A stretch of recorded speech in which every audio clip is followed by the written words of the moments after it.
CPM എല്ലാ കാലത്തും തങ്ങളുടെ കോട്ടയാണെന്ന് വിചാരിച്ചിരിക്കുന്ന കോട്ട കൊത്തളങ്ങളൊക്കെ തകർത്തു. ഇതൊരു സെമി ഫൈനൽ ആണ്. ഫൈനലിലേക്ക് വലിയ വിജയം, ഒരു സ്വീപ്പിംഗ് വിജയം UDF ലഭിക്കുമെന്നുള്ളതിന്റെ ലക്ഷണങ്ങളാണ് ഇപ്പോൾ കാണിക്കുന്നത്.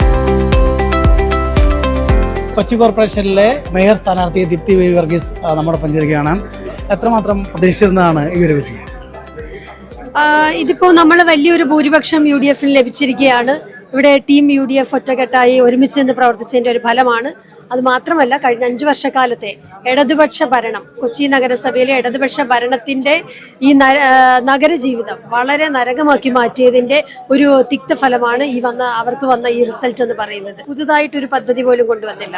കൊച്ചി നഗരത്തെ ഒരു തരത്തിലും വികസനത്തിലേക്ക് നയിക്കുവാൻ കഴിഞ്ഞില്ല. അതിലുപരിയായി സംസ്ഥാന ഗവൺമെന്റിന്റെ നയങ്ങൾ ഇവിടെ ഘടകമായിട്ടുണ്ട്. ശബരിമലയിൽ സംഭവിച്ചത്, അയ്യപ്പന്റെ കൊള്ള നടത്തിയത്, ഇതെല്ലാം ഇവിടെ ചർച്ചയായപ്പെട്ടിട്ടുണ്ട്. സർക്കാരിനെതിരെയും നമ്മൾ പറയുമല്ലോ, തദ്ദേശ തെരഞ്ഞെടുപ്പ് ഒരു സെമി ഫൈനലാണെന്ന്. ഇതൊരു സെമി ഫൈനലാണ്. ഫൈനലിലേക്ക് വലിയ വിജയം, ഒരു സ്വീപ്പിംഗ് വിജയം UDF ലഭിക്കുമെന്നുള്ളതിന്റെ ലക്ഷണങ്ങളാണ് ഇപ്പോൾ കാണിക്കുന്നത്. കൊച്ചിയിൽ വളരെ ശക്തമായ ഒരു പോരാട്ടമായിരുന്നു. പക്ഷെ ഫലം വരുമ്പോൾ വലിയൊരു ലീഡാണ് ജനങ്ങൾ നൽകിയിരിക്കുന്നത്. അതിനെങ്ങനെ UDF ഇപ്പൊ ആ റിസൾട്ടിൽ നമ്മൾ കാണുന്ന ഏറ്റവും വലിയ പ്രത്യേകത എന്ന് പറയുന്നത്, നമ്മൾ ജയിച്ചിരിക്കുന്ന മുഴുവൻ ആളുകളും വലിയ ഭൂരിപക്ഷത്തിലാണ് വിജയിച്ചിരിക്കുന്നത്. CPM എല്ലാ കാലത്തും തങ്ങളുടെ കോട്ടയാണെന്ന് വിചാരിച്ചിരിക്കുന്ന കോട്ട കൊത്തളങ്ങളൊക്കെ തകർത്തു.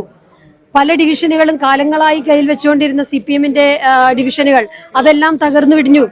പിന്നെ ഇവിടെ പരാജയപ്പെട്ട ചില സ്ഥാനാർത്ഥികൾ 2 വോട്ടിനും 10 വോട്ടിനും ഒക്കെയാണ് പരാജയപ്പെട്ടിരിക്കുന്നത്. അപ്പോൾ അത് കാണിക്കുന്നത് ജനങ്ങൾ UDF വേണമെന്ന് ആത്മാർത്ഥമായി വിചാരിച്ചിരിക്കുന്നു. ആ ജനങ്ങളുടെ വിജയമാണിത്. UDF ലഭിച്ചിരിക്കുന്നത് ഈ നഗരത്തിലെ ജനങ്ങളുടെ വിജയമാണ്. അത് തന്നെ ജില്ലയിൽ ആകമാനം കാണുന്നുണ്ട്. കേരളത്തിൽ പലയിടങ്ങളിലും സ്വീപ്പിംഗ് വിജയം, അപ്രതീക്ഷിതമായ വിജയം നമുക്ക് കാണാൻ കഴിഞ്ഞിട്ടുണ്ട്.